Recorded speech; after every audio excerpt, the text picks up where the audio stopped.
Welcome to the Crisis, Conflict, and Emergency Management podcast, where we have global conversations and share perspectives about international crisis, preparedness, and how to build more resilient societies. My name is Kyle, and I will be your host.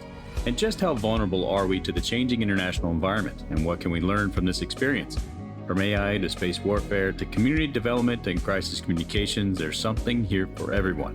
Join us for unique international conversations and perspectives into the current threats, challenges, and risks to our society. This podcast is brought to you by Capacity Building International and sponsored by the International Emergency Management Society.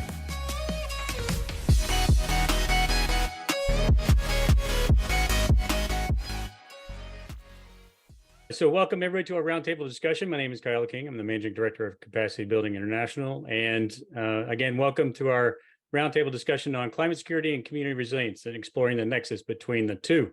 And so today, we're just going to have a discussion, a roundtable discussion in terms of this topic. But before we get started, of course, we want to be able to cover a few administrative remarks.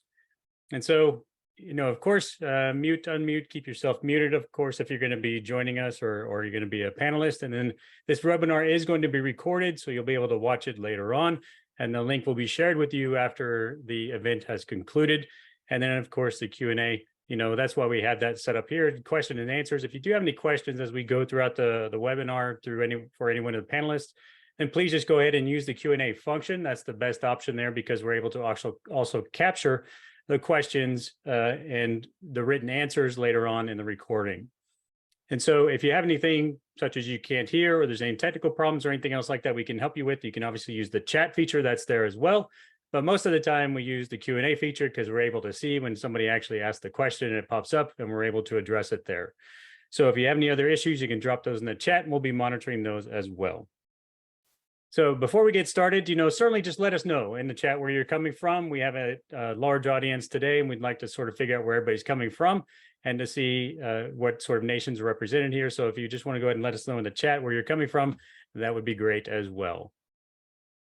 So before we get started, let's basically have just a few opening remarks. Now, the reason why that climate security has been coming up, at least from one of the perspectives from myself as I look at the climate security and sort of that nexus of national security, is that this is going to be a growing issue with the frequency of storms, hurricanes, and everything else that goes along with what we're seeing, massive blizzards and things like that in California and everywhere else.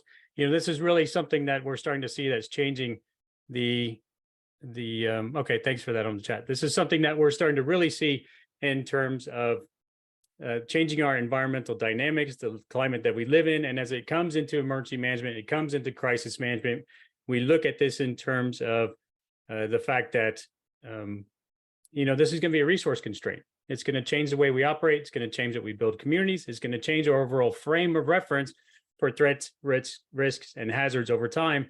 And one of the examples that I draw upon is some of the Pacific Islands and some of these other island nations, which are really losing their entire national identity because of climate change and the impacts of that. So what we wanted to do in terms of this roundtable discussion was have some guests join us today and to provide their perspective. So we've got a nice cross-section of guests and panelists today from private sector, from academia and others that are going to provide us with some of their top concerns that they see from within their portfolio and their perspective in terms of climate change and the impacts on communities itself. So when we do that, let's go ahead and get into our experts, and we're going to be joined by Dr. Sara Belligoni and Mr. Paul Turner. So Sarah's from the Postdoctoral Research Associate from Rutgers, Paul Turner, President and Executive Director of the Fund for Peace. And then we have, of course, myself and then Mr. Patrick Marchman, who's the Associate Director of Climate and Stability at Ensure. And so let's just go ahead and turn over to our introductions really quick. And so first, Patrick, over to you. Let's start with you. Yeah. Hi. So I guess, can you remind me exactly what part of this you need me to address right now? Just a sorry, that says Q&A. Let's just go right into the introduction, just a brief overview of sort of the things that you're looking at, and then We'll go back into sort of the key issues. Awesome. Yeah, good. So one of the things I've been doing for a long time has been looking into what's called managed retreat. There's been a lot of discussions about better ways to brand it, but that's the phrase that's really come into the vogue. Basically, the idea, the question of where are people going to go as a result of climate change. It's I started in this probably about 5 or 6 years ago, and by that time, at that time, it was really curiosity. There was articles in media, and it was like, look at the poor Alaskan village moving. Now it's becoming something that's becoming very accepted, especially with a lot of the more intense weather events that have happened in the past several years. We're starting to actually see real time some impacts, not just hypothetical. So I would say, in terms of a couple of specific areas around this, one thing again, I've been looking into working a little bit with some people in Australia and New Zealand when it comes to sort of immediate post-disaster relocation and national policy. So you might know there's been some in the past 6 months to a year, there's been some really intense rainstorms in parts of the eastern part of Australia, especially Queensland and such.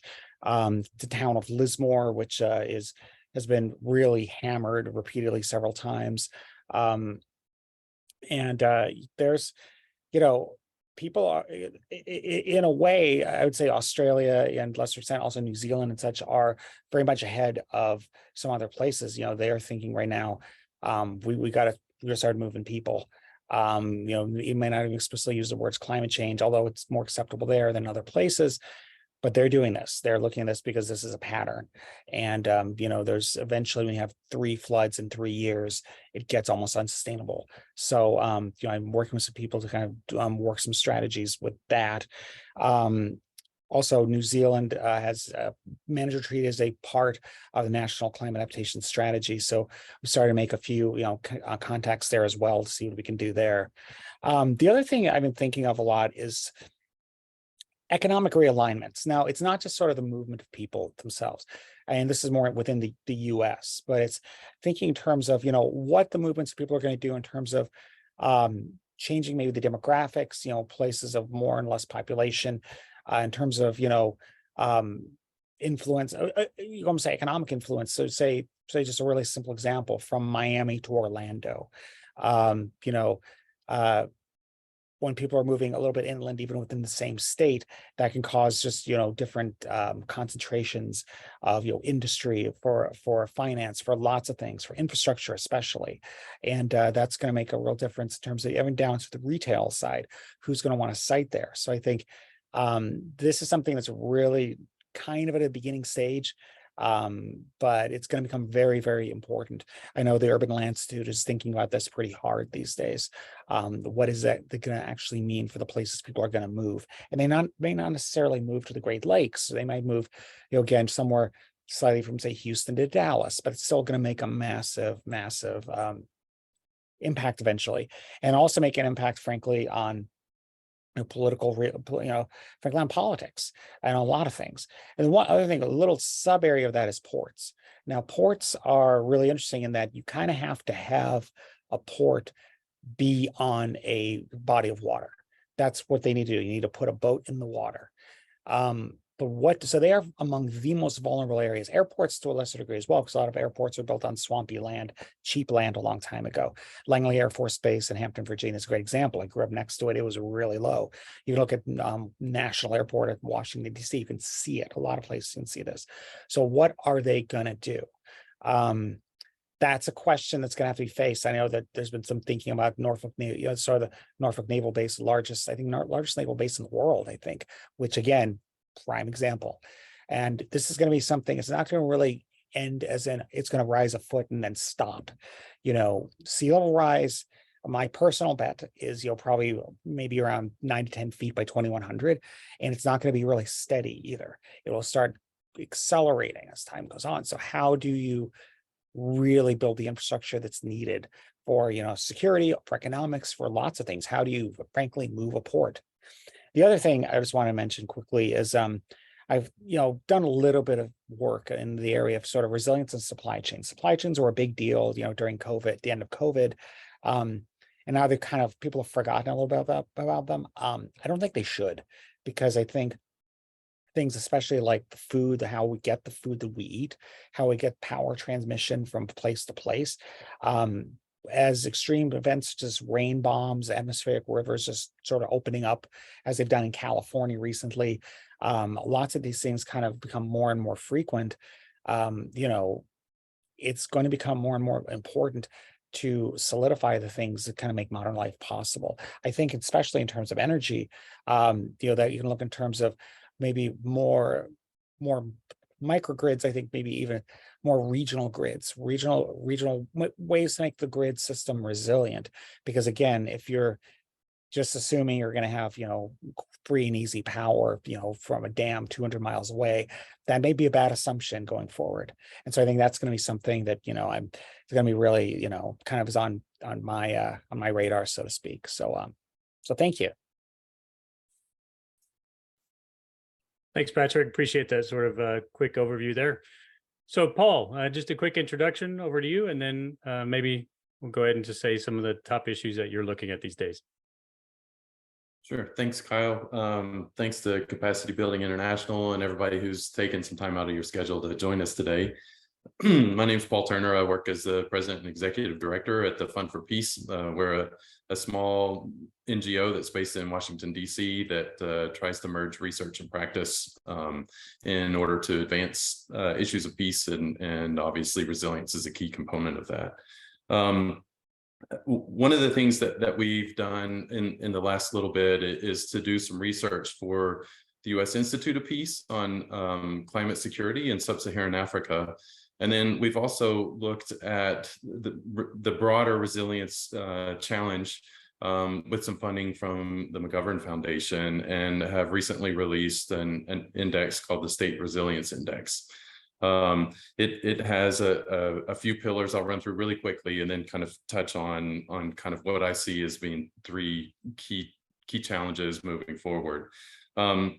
So in terms of the way that we're framing resilience, it's what it takes in order to be able to manage destabilizing shocks. So whether that's at the individual level, the family, community, national, global level.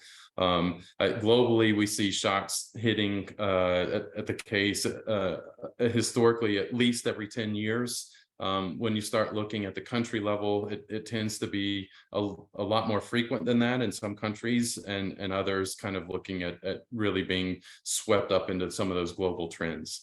But the pillars that we look at are challenges around inclusion, social cohesion, state capacity, individual capabilities, economy, civic space, and as is most relevant here, environment and ecology. And we feel like all those combined really help define the realm of resilience when we're looking at a broad cross-cutting framework to be able to understand it. Obviously, when you're looking at a particular sector, they are looking at specific indicators, but this is meant to be more cross-cutting.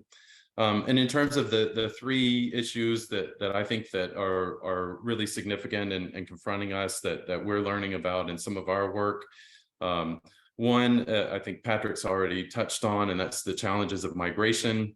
I think there's interesting conversations taking place around climate change and whether or not that is a form of forced migration or not, that we should continue to look into. Another is that in areas of conflict, we're seeing the shifting area of operations of armed groups. And somewhat related to that as a third point is the changing of people's identities on the ground as they embrace and drop existing grievances or new grievances that are being caused by obviously some of these challenges around climate security. I think for each one of these, obviously resilience has a key role to play. Again, kind of across that vertical axis, whether we're looking at what the global community is doing all the way down to how individuals are responding. And I think a lot of our change that we're going to see taking place in the near future, fortunately or unfortunately, is going to really be taking place at the community level as they're being able to focus on areas of resilience, trying to really become their own agents of change and champions for their own causes, in order to help mitigate the risks that they're confronting, or even manage some of the challenges that are already hitting them. Thank you so much, and I look forward to the ongoing conversation. Thanks, Paul. Appreciate it. Now, Sara, over to you. Hello, everyone. Thank you so much for joining us, and Kyle to invite us. So I am Sara Belligoni from Rutgers University, New Brunswick, working with the Megalopolitan Coastal Transformation Hub. I have part of multiple US and not only US institutions, and we indeed work on climate change adaptations, and we do that closely with communities. So I would say that as an academic, as a researcher, as someone that have extensively looked at climate change from different perspectives, from different lenses. So there is this, right now, there is this focus on considering climate migrants or even refugees at times called this way as a matter of national security. And I'm glad that also Patrick mentioned that indeed, like we are seeing this tendency of seeing these massive migrations from small state islands, from coastal areas, and framing that as a matter of national security from both, like, let's say, I would say the United States also, but especially in the Southeast Asia, so Australia, New Zealand, as Patrick was also mentioning. There are some issues there of, framing climate migrants as a national security potential threat. And the reason is both ethical, I would say, but also there is a strong impact that it can have in the way in which especially international migrants then are welcome in the communities that eventually receive them. Indeed, there is no official definition or legal framework that protects climate refugees. So in other words, in the short term, we might see them failing within the humanitarian refugees. So we might continuously see more countries eventually providing ways for them to emigrate below the lenses of being humanitarian refugees. But there is no specific definition as climate refugees, and that's a problem. That's an issue because, of course, the experience of migrants that are migrating internationally versus eventually domestically, it's much, much different. Another important point I would like to eventually also discuss further with the audience is about these big frameworks that we have at the international level that, of course, are meant to be more generic, more broad, and perhaps setting goals for countries on how to address the climate crisis and all the effects of that.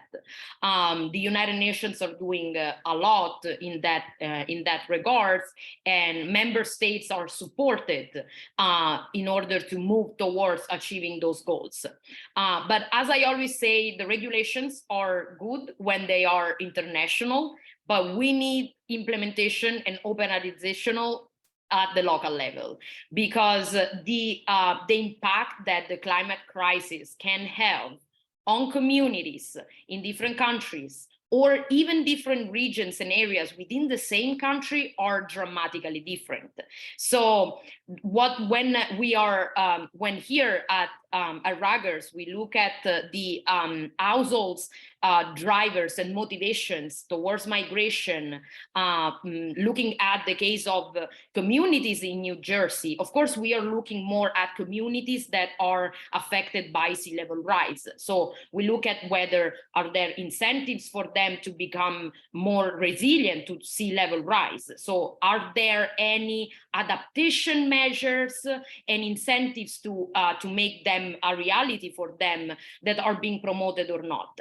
But if we look at other communities, like, for example, we move to Europe, we look at communities affected by these strong heat waves over the summer, then how we look at the phenomenon is completely different. Then we have to look at whether, these heat waves are going to be more frequent, stronger, whether we can create infrastructures, especially for vulnerable groups, to alleviate the effects of these heat waves. Because there, I mean, it's not a matter of making a house more resilient to sea level rise, or eventually create, sea barriers or things like that. There is a matter of making sure that elderly people with chronically heal diseases might have the chance to have AC at home or go to a cooling center, things like that. So it's very important to keep the regulations, the discussion internationally, make pressures within regional and international organizations so that member states work towards mitigation, because that's a big difference between mitigation and adaptation. But that in the meantime, we have to work more at the local level, with local authorities, including emergency managers, policymakers, so that adaptation measures are put in place. Because as much as we can work on mitigation, there is still so many anthropogenic factors that are accelerating how climate changes. And we have seen a lot of changes in the characteristics of natural hazards, or for example, see hurricanes. When Patrick was mentioning people moving from Miami to Orlando, absolutely. But now what's the problem? Who moved from Miami to Orlando? Now in September, we have Hurricane Ian, massive flooding in the Orlando area. Absolutely not expected, because we still classify hurricanes from a wind speed perspective, but climate change is making them more like full of rain, and that's a whole different mindset we have to have even within the emergency management field. So now I draw a lot of insights and information, but I'm happy to talk more about that. So thank you so much again. Thanks, Sara. Yeah, I want to add to that a bit. So I come from the emergency management sort of crisis management background. And I think one of the things, and we actually talked about this earlier this week, but I think one of the challenges that, at least for the emergency management community, is that when we're looking at mitigation and we're looking at other aspects of natural hazards, the worse and the more intense that these storms are becoming, then there's going to be more of a migration. And there's just sort of this long-term 15, 20-year impact of where we already, as first responders, operate in a resource-constrained environment. And so the tax base changes over time, right? And so the more migration, the more the tax base changes, the less response capability you have. And these are all just compounding effects over time of climate change, right? And so this is something that is, of course, not within our control. It has to be more of a political decision, right, in terms of investment and then sort of changing the communities, because everything's, all disasters are local and the impacts are local. And these long-term effects, I think, will just slowly degrade the response capability, the mitigation capability, any sort of prevention that we're trying to put in place. And then, Patrick, you mentioned sort of the infrastructure piece. And I think that's an interesting aspect, because we don't really think about completely reframing or revising our infrastructure. You mentioned the airports. I think that's a great point. We made decisions 50 years ago about where we should place the infrastructure, and there's probably not a lot of sort of economic and political will just to sort of uproot and move an entire airport. Think in terms of like Chicago O'Hare or something. There's not really a will to sort of make this sort of massive disruption. What are your thoughts on, and what are your experiences in terms of infrastructure? Well, first of all, I want to commend you for mentioning sort of the tax base issue, because I think a lot of times we get a little dramatic when it comes to the stories about people moving, and it makes seem a little bit mundane to look at that government issue, but that is 100%, that sort of starts a bit of a downward spiral. You lose more of tax base, you lose more capability and such. I think that's kind of that's something that a lot of people are looking to see whether that's actually going to happen, but it's a fear of a lot of people. So thank you for mentioning that. About the infrastructure, you're right. So I will say some airports are thinking more. Again, so I've done some work with some airports around the world. I will say in the US, San Francisco airport is put in. Somebody in San Francisco might correct me. Please correct me if I'm wrong, but the figure I've heard somewhere about almost like $1 billion seawall around it. That seawall is for about 2 meters, which is better. I don't think it's going to be adequate long term, but it's much better than the people who are saying like 1 meter. So that's good. However, for every San Francisco airport, they have massive amounts of resources. Even then, it's going to be a big lift. There's a lot of other places that aren't going to have those resources. It is going to be very, very tricky. And you're right, it's not just the relocation of the pure physical infrastructure, although that's important. It's the networks of supply lines that go to and from infrastructure. The entire point of, say, another example to look at is sort of the Port of Long Beach at Los Angeles. The Port of Long Beach, you can visualize the trains of railroads of trucks fanning out across the massive part of North America right from there. You can visualize it. There's people who have.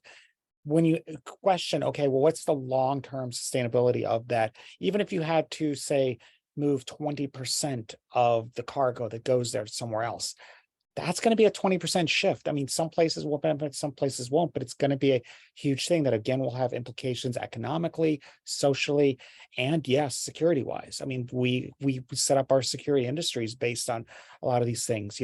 We've historically, the United States especially has distributed the manufacture of sophisticated weapon systems to like every single congressional district possible. That's great politically, but when you're looking at, say, long-term in terms of resilience to extreme weather, that may not be the best thing. If you're looking at, say, several vital facilities are located in ground zero, literally, of where hurricanes are going to keep hammering and hammering. So the infrastructure piece it's going to be huge. People are thinking about it, but you're right. I don't think we're at the scale yet. And I think it scares me a little bit personally, but it'll happen. And so, Paul, let's come back to you. You were working on the migration piece. That's obviously one of the issues, and Sara, you also in terms of this topic. That's obviously one of the key issues that is coming up quite often in terms of the climate security piece. And in terms of, if we're looking at Africa, which Paul, you have a lot of experience in as well, I'd be interested to hear your thoughts. Like, so what are the key challenges here, and how do we address what Sara has also mentioned in terms of the lack of, if I could say, legal mechanisms to address climate migrants, because it's not a typical sort of migration, issue. It's, they're not coming for, say, employment, for work out of conflict zones or something like that. It's actually the loss of a nation and sort of the stability of the nation, and due to climate security issues. So what are your thoughts on that? Maybe let me touch on one or two quick things to build into that. And I think, yeah, please. Some really good points were raised around just the potential for massive resource requirements as we're looking to, be able to both prepare for and respond to some of these security issues.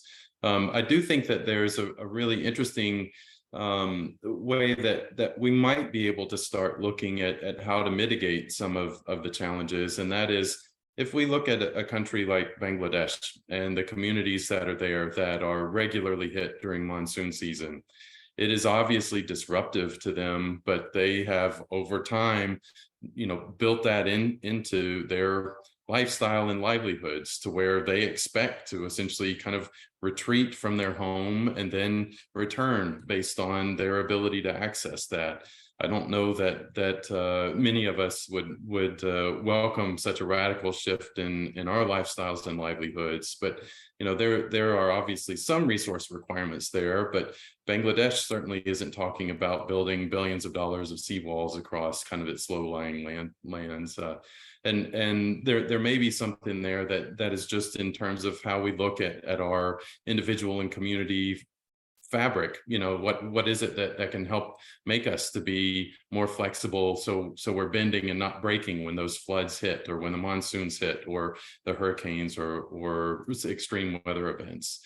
But to talk just a little bit more specifically about migration, so I think that what we've started to see as places have become maybe less hospitable to the way people have traditionally chosen to kind of live their lives, they've sought to find new places. And so there are some dynamics that evolve in ways similar to humanitarian crises. So as you have somebody displaced by climate, and they move to a different location, whether that's within the same country or into a different country, those challenges are not just around that individual, but they're also placing significant stressors on host communities.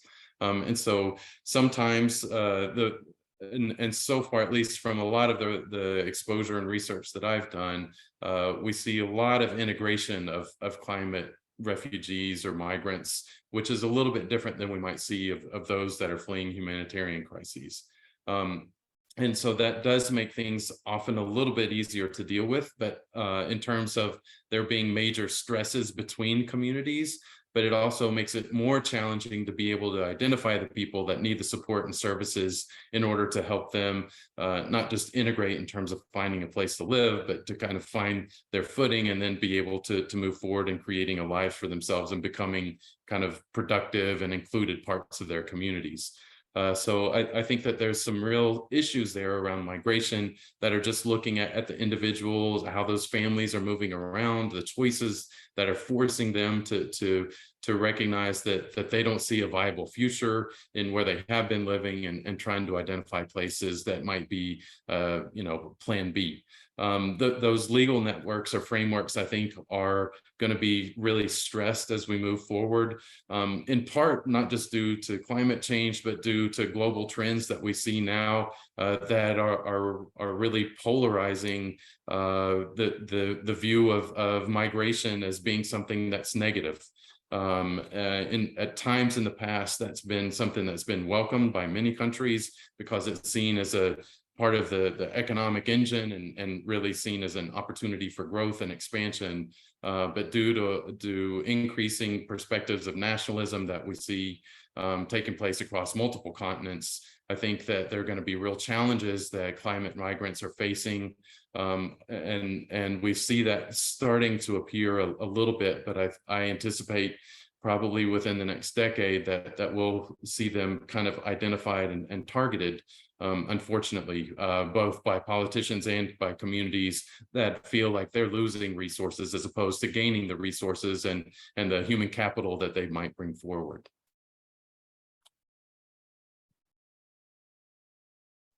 You raised an interesting point that I was thinking about, Paul, when you were talking, which is sort of the speed of migration, right? And because, and also thanks to Paul, who's putting in the chat, talking about, in Fiji and other countries in the Pacific that are, already migrating, right, or already changing their environment. And I think often, you sort of have these more catastrophic events. You have, a war in Ukraine and things like that, where it's a visible need for migration. But if you ask others sort of who are,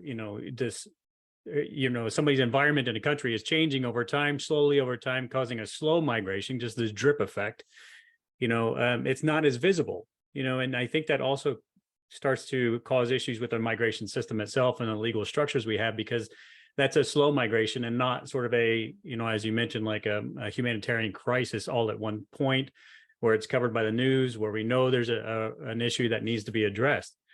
So how do we sort of reconcile this issue of, say, slow migration with climate security and climate change versus large scale catastrophic humanitarian migration? Sarah, what are your thoughts on that?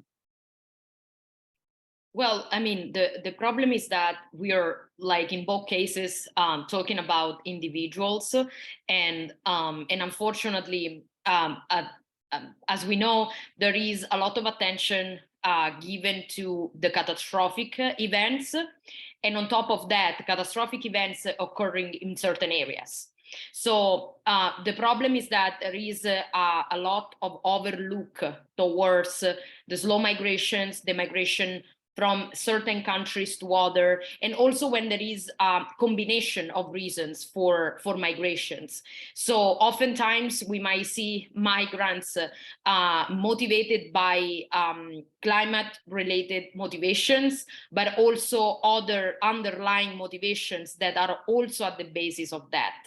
So I believe that, as I mentioned earlier, there might be a better framework to address these massive movements, much more research focused on that, because it's also in the hands of us as researchers, as scholars, to identify and pointing out from where to where these migrations are occurring, whether we have areas that are more or less affected, whether these migrations are more internal or international, and also and ultimately whether there is an opening or not of the receiving countries towards making these people safe once they emigrate. Because for the post-catastrophic kind of migrations, there is a lot of attention on making sure that there are processes, not only legal processes, but also, let's say, processes towards making them welcome in the communities where they go,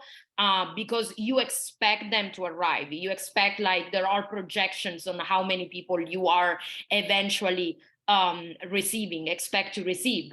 The problem is that when we're talking about these lower migrations, maybe it's in the number of just a few people emigrating from country A to country B. So there is no real process there ongoing to make sure that these people might find housing, might find work, like, and you know, like also what we were discussing earlier this week, like how are we making sure that these people are feeling safe? Because there is a lot of like discussion also about the insecurity that then these people find after migrating. So they try to, like, they use the migration as a sort of like adaptation measure. So where like they live where they feel vulnerable, to go where they might think they will be more resilient.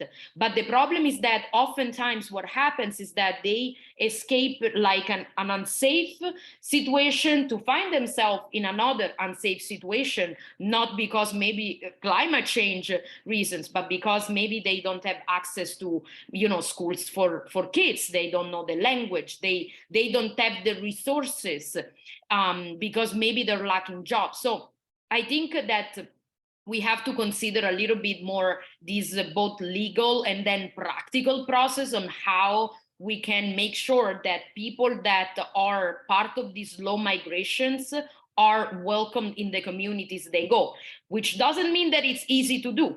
It's easy to say, much more difficult to do, because of course the toll on the receiving community is important to take into consideration. And then I will, you know, build back on what's important to do at the international level, that there is like a concrete support, even an economic, financial support to receiving communities so that they can implement these processes and making sure that migrants feel safe where they go.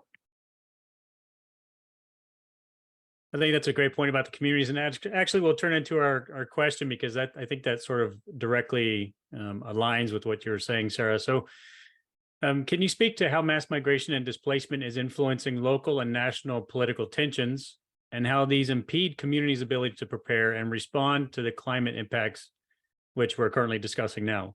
So maybe Sara, coming back to you, and then Paul. So how, because we raised the issue of the impact on communities.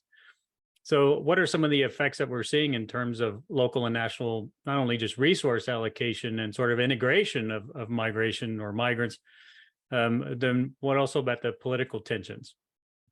Yeah, so like, for example, I'm a political scientist by background. So it's very interesting when we look at the political tensions that might come from massive migrations, and these on two levels. So on one hand, you might have political tension just at the community level, but if we look at like a broader kind of phenomenon, there might be also a geopolitical kind of tension.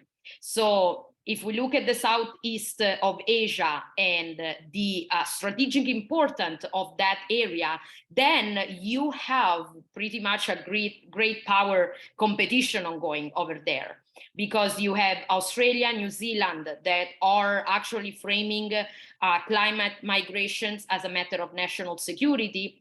And you have these huge changes in the demographics and the economic performance of small island states in an area that is of much interest for China or even the United States. All these things play a role in the way in which these migration can have an impact on the receiving communities, and how the receiving communities and so countries are perceived by the other powers in competition in the same area. So it's a much more complex phenomenon that includes a lot of like geopolitics and a lot of like political tension.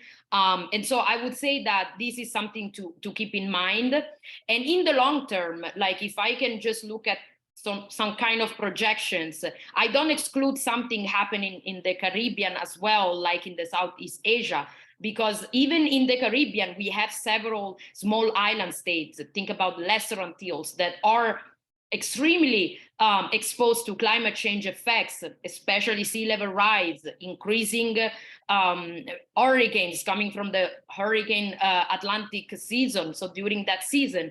And so like, what is going to happen there? Like, what will be eventually the repercussions for the United States in terms of like, you know, political relations and also management of these massive migrations that can occur there, because as we mentioned, the United States are starting to frame this issue as a matter of national security, but there is a lot of attention still on the domestic migrations because of, you know, the size of the country that allows for domestic migrations. But I think in the long term, we should start looking at how more the international one might also affect the United States based on what we are seeing in the Southeast Asia. And I turn to Paul, that for sure has something to add. Yeah, Paul, over to you. Sure. I'll maybe start with an issue that Sara had flagged that we see, and I believe Paul in the comments had flagged as well. I think the Pacific Islands, in some part out of necessity, are several steps ahead of the rest of the world, because they are feeling this in ways that much of us are just starting to. And I think when we talked earlier about some of the challenges of the legal frameworks being in place, and there was a gentleman in the chat who'd asked about, you know, maybe shifting inland in order to preserve coastal areas. You know, there are conversations and early agreements that have been brokered where the entire populations may be shifted from one location to the next. And while I think those have been done in good faith and with, you know, transparency about planning and things like that, there's obviously going to be huge issues around sovereignty if and when that takes place, no matter how much goodwill is there, because the idea of, you know, completely picking up a good part of a country, if not the entire country, and placing it right in the middle of another one, it's just not commonly done. And so I think no matter how much advanced planning goes into that, there will be distractions from that host country in terms of really being able to deal with mitigation efforts, to deal with all of a sudden these new stressors that I'm sure they will be anticipating many, but cannot anticipate all. Another thing that I wanted to touch on briefly is to shift into what we see taking place in some really traditional parts of the world, where a lot of the farmer-herder dynamics have been affected. And so as climate is shifting, it's moving migration patterns that sometimes have existed for centuries, and those routes have been brokered through generations of agreements for access to land, to water resources, et cetera, of herds as they move throughout some of these, as the nomadic communities kind of take them forward. You can imagine if you're a farmer somewhere and all of a sudden some of these nomadic peoples begin to come through your farm, and the impact that has when this is the first time that that's ever happened. Lots of security issues have erupted as that's taken place. Communities are shifting because of the new threats that they're experiencing. Nations have begun to try and figure out how to deal with some of these security challenges. Extremist networks have begun to infiltrate some of these groups too. And so you have something that had been, not always the most peaceful of transitions as these communities moved about with their animals, to really becoming a series of flashpoints in many countries. And I think that almost all of that can be attributed to some of the early impacts of climate change really affecting on where they can find, grazing land for the animals, where they can find water, et cetera. And that just being something that instead of shifting over the course of generations, which is typically what's been happening in the past, that's happened over the last, sometimes just a couple of years. I think generally at most over the last 10 years. And so those systems are really being strained at the community level up to the national level to figure out how to deal with that. I think that's a really interesting point, Paul. I mean, when we talk about sort of these best laid plans, maybe, I don't know. But if we're saying, like, for example, that because it's really the loss of sort of almost a nation state, right? So it's basically like, especially in some of these smaller nations that will have to migrate. And it's a migration of culture, not just people and goods, but it's a migration of their entire sort of society. And when you talk about reintegration, I mean, most of the models that we've looked at in the post-conflict space, it's very, very difficult to merge these things together. And then politically speaking and everything else, because when you start looking at separatist areas, it can grow into a sort of even more conflict because you have sort of, it's not a homogenous sort of society anymore. Now have displaced an entire nation state. And then of course, you get into this theoretical question of like, well, they've lost everything. They've lost their lands, their culture, their migrating patterns, like you're talking about, especially with, those more agricultural based societies and communities. And so that's really an interesting aspect that I don't think, we're really prepared to try and address that, because everything that, if we look at a post-conflict model and sort of the issues behind sort of the conflict in space, it's really, really difficult to address those key issues. And this is something that sort of doesn't have an answer because it's not organic. It's something you would be placing into another nation, which I think would just be a serious point of friction. But let's turn into the technology piece. And so we sort of have a question here, because I think this is also interesting, especially when we're talking about infrastructure aspects as well. So we've centered on the idea, of course, this is really a political decision. It's a heavy investment of capital. If we do want to be able to make these major shifts in our communities and move infrastructure, move things like airports or whatever the case is, and sort of mitigate the decisions of 50 years ago and facing new, a changing climate and conditions. But when we're talking about engineering, because I think that's also going to be the impact of technology, we're going to say, well, we can just engineer our way out of this, is going to be, I think, a very sort of common phrase we'll be hearing. What are sort of your thoughts of that when we talk about, say, nature-based solutions versus trying to engineer our societies to just be more resilient in the face of climate change? Sara, what do you think about that? Well, I mean, I think there is a lot of discussion already ongoing, and I'm going to be very specific here with, for example, using renewable energies or alternative sources of energies and how to design them, what's the impact on the environment of them. So here there's a lot of, let's say, discussion towards the fact that, for example, when you promote solar energy, of course, you're trying to promote a source of energy that is cleaner and might eventually, in the long run, contribute to the mitigation of climate change.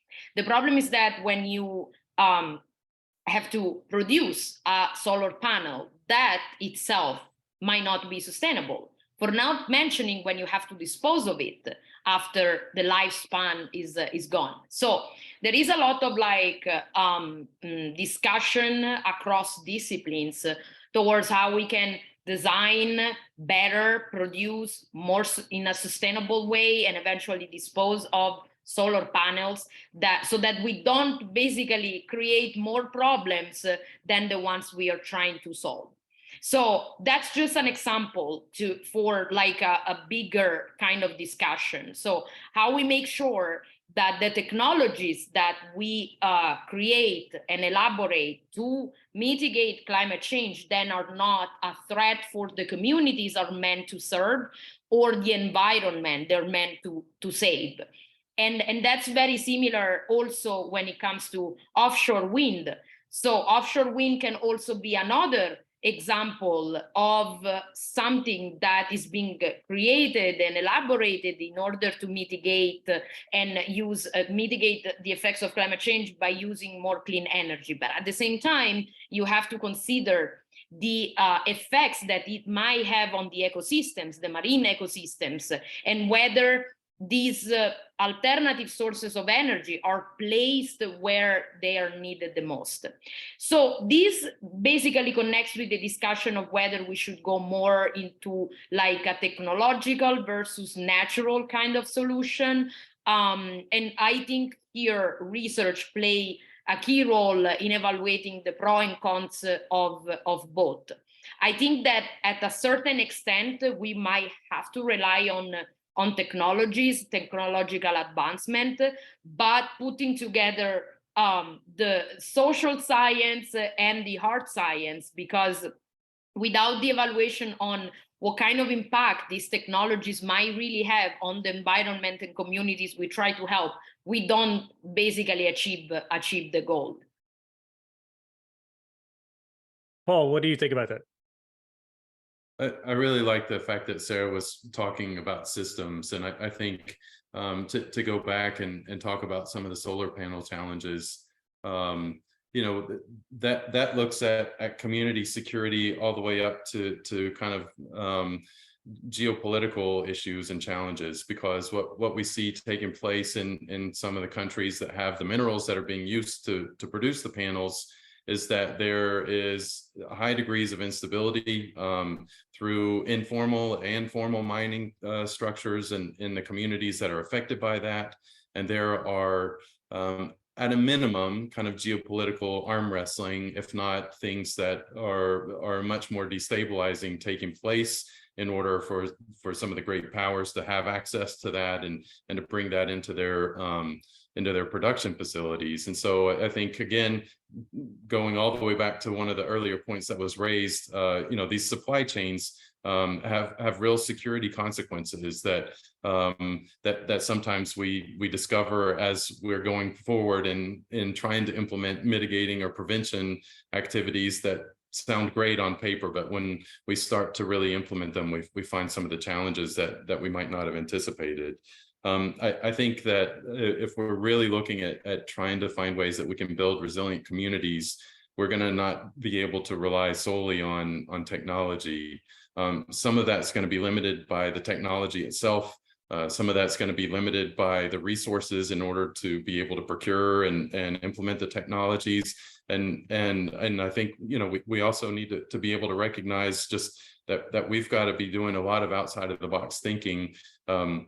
Again, to refer back, and I promise it's not favoritism, to Paul, who's a former colleague of mine from when we were at Department of State together. You know, he pointed out, sure, like maybe we lose coastal communities, but at the same time, are there ways that we can kind of think about some low resource requirements, and maybe there's even cost savings that could be achieved by having there be an increase in shipping as opposed to using road or rail networks that have been compromised. And so there aren't huge tech requirements to be able to make those changes, and we've got, you know, the needs to be able to not the needs, the means to be able to do that now.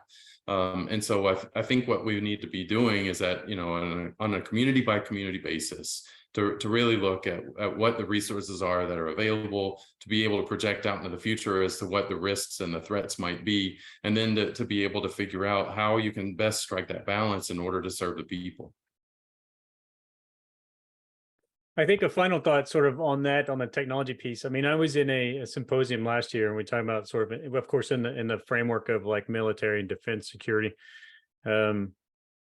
and the implementation of more green technologies, you know, more eco-friendly technology. And really the key takeaway that I had from this event was, you know, we're using the technology that we have today that's the best of what we know, right? And so there's obviously a knowledge and development gap to be able to implement the technology that we need to really have a sustainable effect. I mean, we're using aircraft and things like that from, you know, 40 years ago, right? And so we're not going to be able to turn just very rapidly and very quickly and changing sort of our security and defense profile into more greener, more environmentally friendly technologies, because it's just not there yet. So drawing from that sort of experience and looking at how can we change our communities through the use of technology, it just seems like exactly what you're talking about, Paul, which is really on a community by community basis. We have to measure, do we have the technology that will make a difference? Can we actually forecast the changes that are coming? And then is there just a better alternative? Because in any sort of risk and hazard assessment and emergency management, you're always just saying, well, just remove yourself from that risk and hazard, right? Just remove yourself from that equation. And if you can just move inland for a couple of miles, right? Maybe that's just a better idea instead of trying to engineer something that is maybe not tested, maybe not tried, and is maybe not as sustainable as what we think it is because of all the other complex interdependencies and systems and everything else like that. And so I think that's something that is, we really have to consider, and it's really just coming back down to that community level.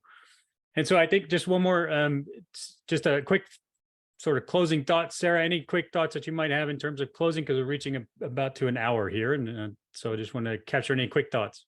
No, absolutely. I really think that we had a great discussion because we emphasize the importance of like keeping an analysis at the broader perspective, but also looking at local communities. And I think that the more we look at the communities' capacities to, face all the changes in the weather patterns and resulting from climate change, I think we are on the right track. But I really hope to see more attention given to different areas of the world. There is a lot of attention on what's going on somewhere, but very less somewhere else. A lot of attention on sea level rise, much less on heat waves and other issues that are affecting other countries. So my final thought is to really, encourage both academics and practitioners to look at more the local level and look at the local level, but not just in some areas of the world, but also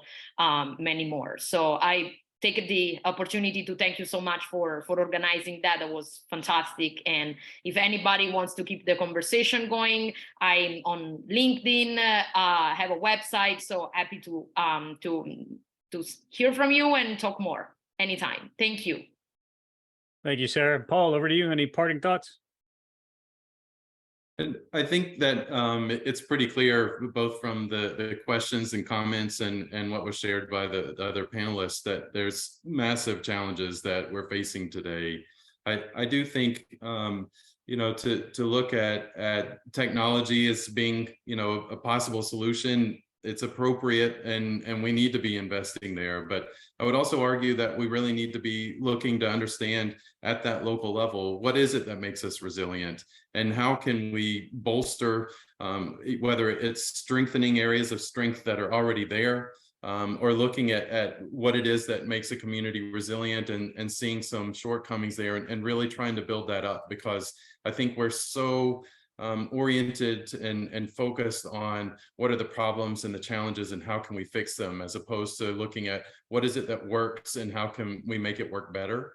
And so, to put a plug in, for the title itself, like how can we look at communities, what it is that makes them resilient and allow them to grow and nurture that even further. I appreciate all the interaction with the good contributions and questions, and thanks for pushing me to think a little bit more, and thanks for the opportunity to share today. Thanks for joining us, both Paul and Sara. And Patrick had to go a little bit early. But if you enjoyed the discussion today in terms of the roundtable, this is part of the community of practice within CBI, and part of the programs we're going to be having every month is that we're going to be hosting these types of discussions with our colleagues from both, the professional space and academia.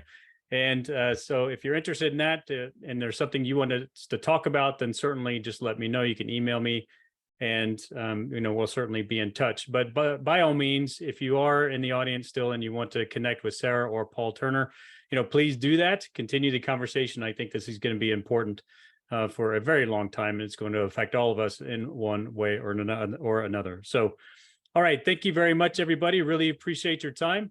And thanks for joining us, and have a great day. See you. Bye-bye.